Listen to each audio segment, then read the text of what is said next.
let's do Crota's End. So I found an LFG group and we got it done pretty quick. The most important thing to remember here is swapping the chalice, depositing the chalice, and then lightening the last final plate. Once you're able to successfully do that, you're good to go. As any portion of any raid, survivability is a must because there's going to be a lot of ads that's going to spawn and they're going to try to rip your face off. But as long as you're able to swap the chalice, as long as you're able to enlighten the last plate, and as long as you're able to stay alive, you're good to go.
At this point, you're going to notice some ogres spawning. They're going to be unstoppable. So I never go anywhere without my malfeasance. This is my main go-to weapon for anything.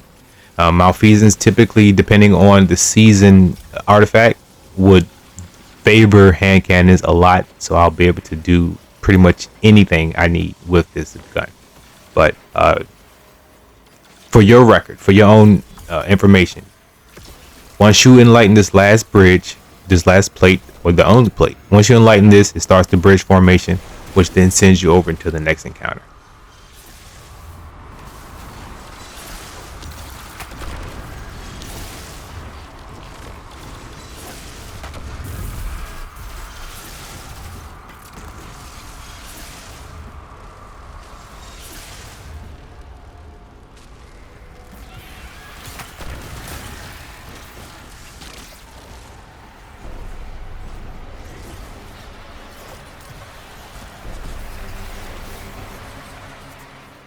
Congratulations, you've reached the bridge. This encounter is pretty straightforward. Similar to the first encounter, you want to make sure you're getting enlightened. There's only a few more differences here. The most important is getting enlightened and passing the chalice around so that you can enlighten the bridge. That there would be 2 people initially on each plate. Preferably the 2 in the middle would be needing to get enlightened twice so that they could start the enlightenment process, and so on and so forth. But depending on your team, some may pass the chalice around, meaning they may personally bring it to you, right? Or you may just have to go and get it yourself. It all depends on the team. Everyone does it differently. There is no right or wrong way to do this. You just need to know how you're going to get enlightened. That's the most important thing. Now, aside from that, you're going to have gatekeepers and sword bearers. Now, the sword bearers will spawn on this side that we're currently on. The gatekeepers will spawn on the other side that you will go to after the bridge is formed. So, quick recap. You want to get enlightened. You want to build the bridge. You want to defeat the sword bearer and then destroy the gatekeeper. The sword bearers are easy to defeat. There are anti-barriers on this side of the room. On the other side, there's going to be also other champions.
Who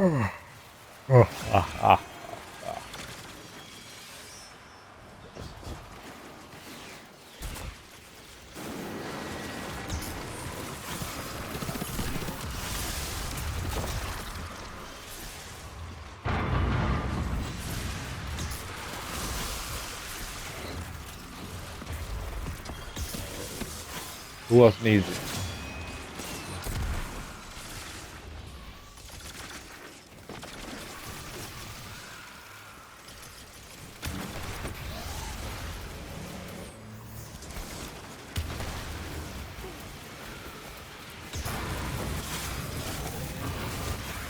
Now, around this time, you'll be noticing your teammates is going across the bridge, and you'll soon be going across shortly.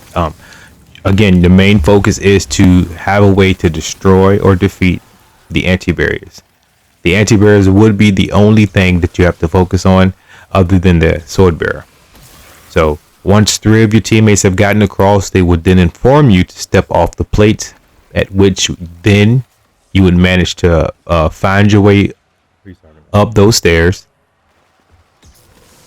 awaiting other sword bearers so that you can then grab your sword and then follow them. Once all team members have reached the other side of the bridge, no one needs to step on the plate any longer. At that point, you're going to just defeat the last sword bearer, get enlightened one more time, grab a sword, which will spawn, defeat the last remaining gatekeepers, and you're good to go.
Now, like any other raid, survivability is a must.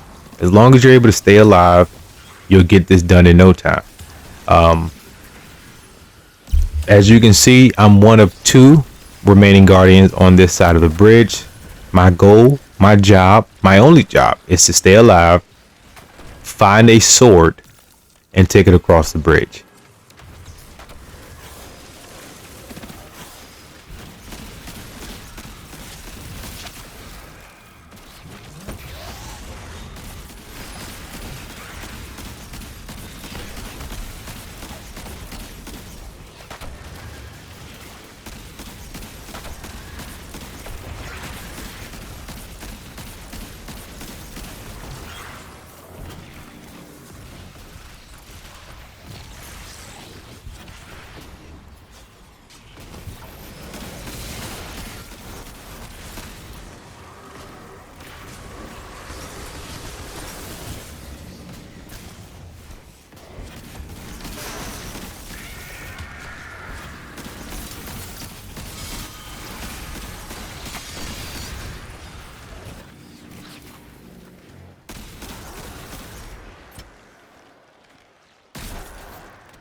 Now, a fun fact that may help you if you find yourself being the last guardian alive on the side of the bridge, you have unlimited swings with the sword.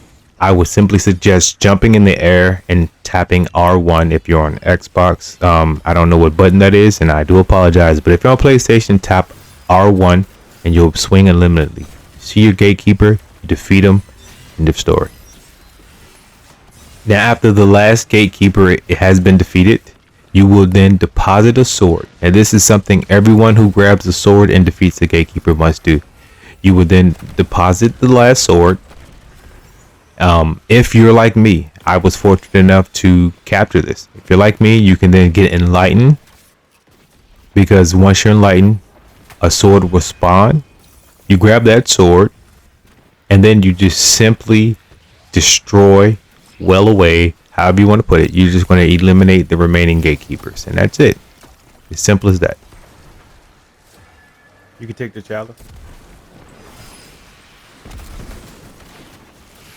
Somebody take it.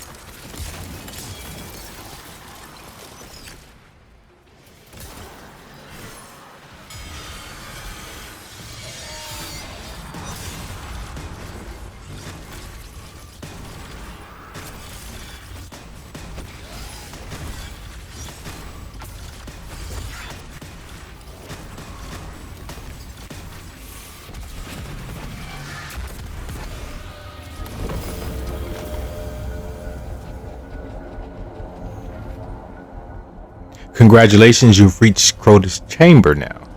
It's just like the previous two encounters, and enlightenment is important because the enlightened people would then be able to cross over through the next room, defeat the Shrieker, and then get to the final part. There's only 2 Shriekers, which means you need 2 enlightened people. The last person with the chalice has to deposit the chalice so that then a final door, which is known as the secret door, can open, and then you'll be able to grab the chest. Survivability, right? Can't say that enough. As long as you're able to survive, you're able to get through this encounter in no time.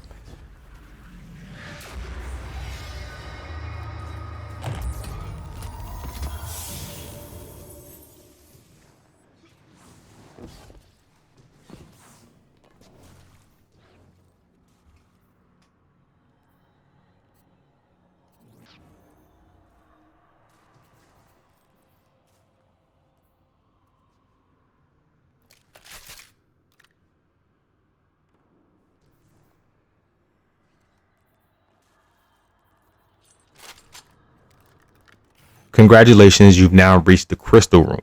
Now, this particular encounter is very simple and straightforward. There are 7 rooms, and in the rooms you're going to find Shriekers and Witch. All you need to do is be enlightened to cross in through the barrier to get the Witch.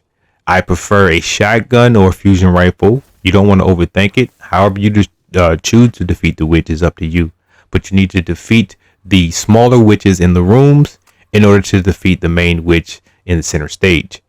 If you're able to complete these tasks successfully, you'll then find yourself to the very last encounter.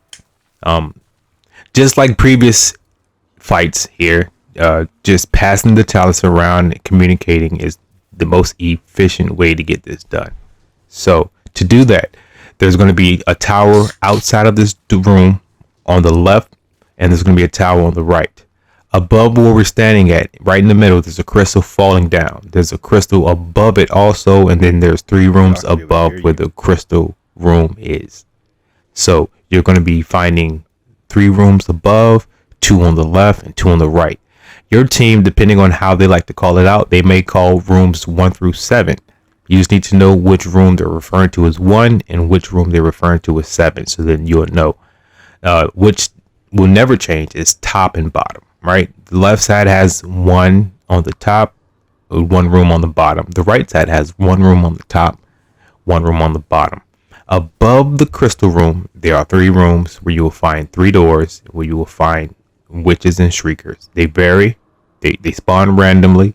So the most important thing to getting any raid done is survivability, and just to avoid any destiny bad juju, try to eliminate wiping if possible, because it just helps prevent the raid from being prolonged. Just as simple as that.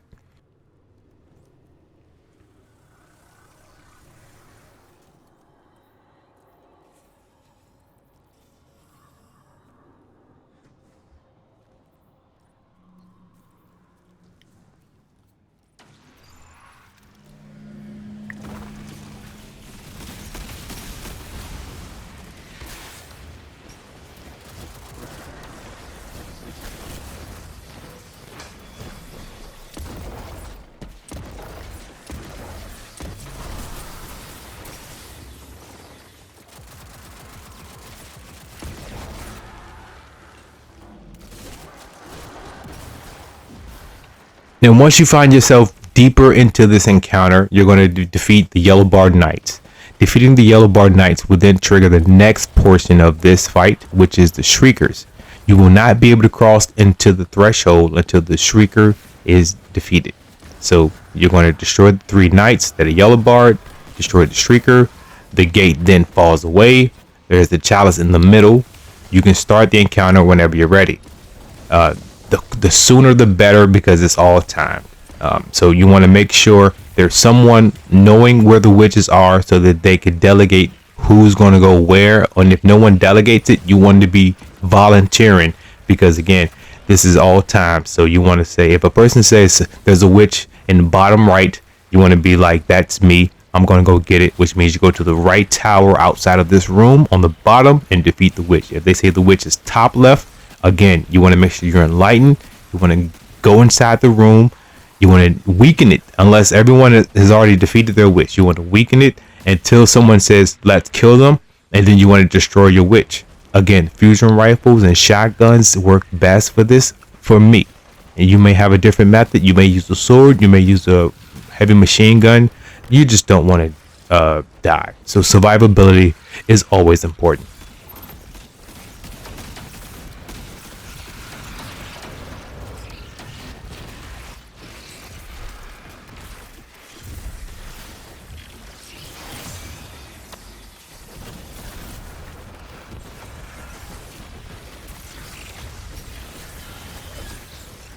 Now, my job for this particular encounter was to deposit the chalice. Honestly, if you ask anybody, this is the most easiest job for anyone. I don't know why sometimes when I join a raid group, no one even wants to volunteer for that. It's the easiest job to do. But once all the witches are gone, you notice the yellow the bar around the witch will disappear. At that point, you want to just focus on DPS. I immediately let go of my super. I immediately let go of my heavy machine gun. I didn't even need to reload, to be honest, because I had a sword, I had a fusion rifle. Sorry, I had a shotgun, I had my super, and I had a fusion rifle along with my heavy LMG. So if you could avoid reloading, if you can. If not, you can go with it. I knew that we can get it done, so I didn't mind reloading, and it's just that simple. Now, congratulations, you're at Crota. At this point, you want to make sure your loadout's all tip top and ready to go. And I'll tell you how to do it. Now, for the Crota encounter, very similar to the other encounters we just faced. All you're simply going to do is enlighten 2 people so that they can grab swords. 3rd person for the oversoul, which is that big, we'll call it a big eye, right? The big eye in the background right there, straight ahead. So the oversoul person's job is to pretty much destroy that before the timer goes down and you wipe. That's just that simple. Swordbearer's job is to coordinate their swings, heavy power or heavy super, and then you take down Crota's shield. Once Crota's shield is down, you just wail on them. Some people are using Lord of Wolves, some people are using swords. You use what you feel you can do the most damage with.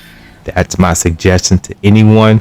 And once more, survivability is a must. Now, bear with me and I'll explain.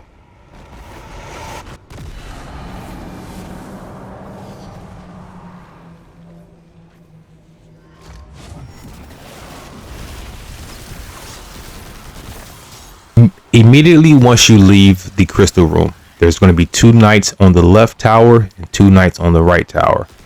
The encounter truly starts once you leave the room, but the sword bearer will not come out and the ogres will not spawn unless all 4 knights have been defeated, meaning the 2 on the left and the 2 on the right.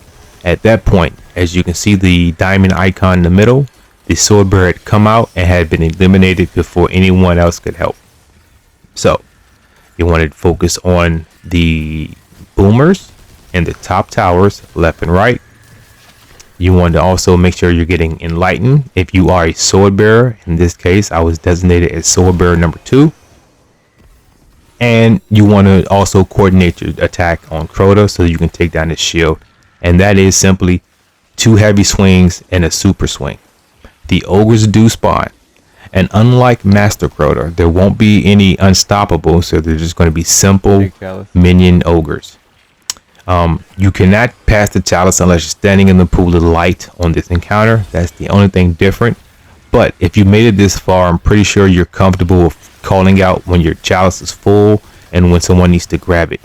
The last person then takes it, get enlightened, and the last person either gets enlightened and does the oversoul and then have one person deposit it, or the other person, which is could be the depositor, right? There's only going to be 3 roles: sword 1, sword 2, oversoul, and the 4th role really isn't a role. You're just the person depositing the chalice, like I did on the previous encounter.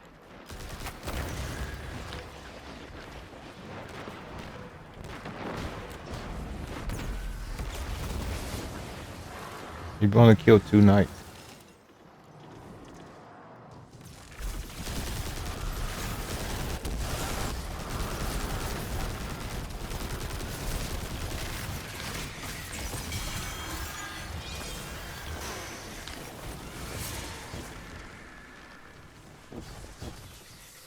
Now, once both sword bearers have been defeated, you want to be in the crystal room behind the crystal, because then it prompts Crota to come closer towards the room so that you don't have to worry about chasing them down.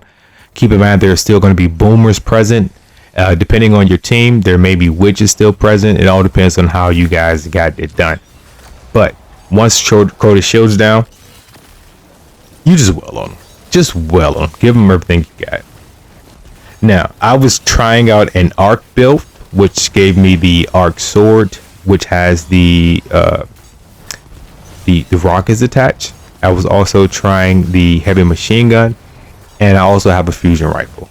I just didn't know which to swap to at some point, because this isn't a difficult encounter. I knew we were going to get it done.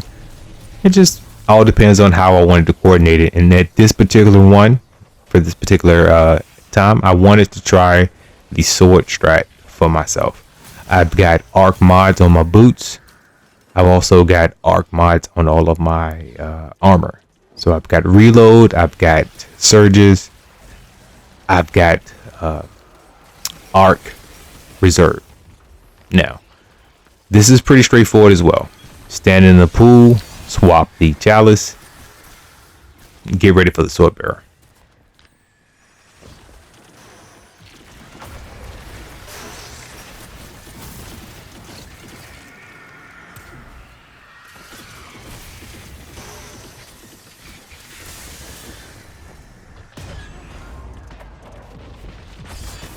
Take it.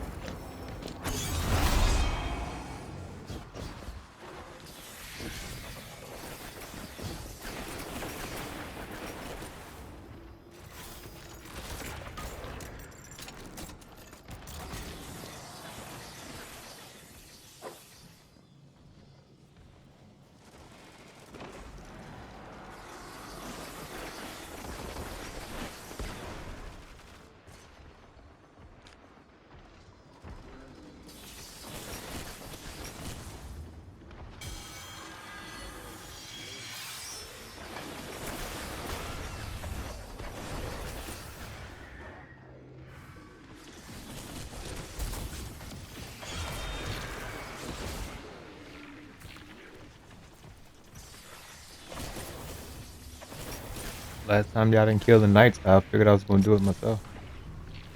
I didn't know it was done.